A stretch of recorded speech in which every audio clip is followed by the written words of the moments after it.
Habang sinisimulan natin ang bagong taon, balikan natin ang kwento ng mga pastol sa gabing isinilang si Jesus. Isipin ninyo, sa gitna ng kadiliman at katahimikan ng gabi, biglang nagliwanag ang langit.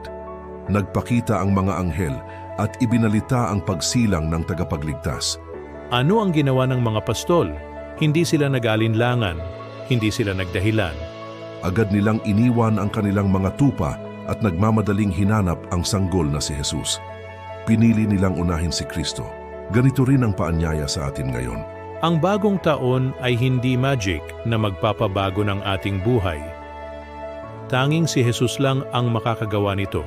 Sabi niya, unahin ninyo ang paghahari ng Diyos at ang kanyang katuwiran, at ang lahat ng ito'y idaragdag sa inyo.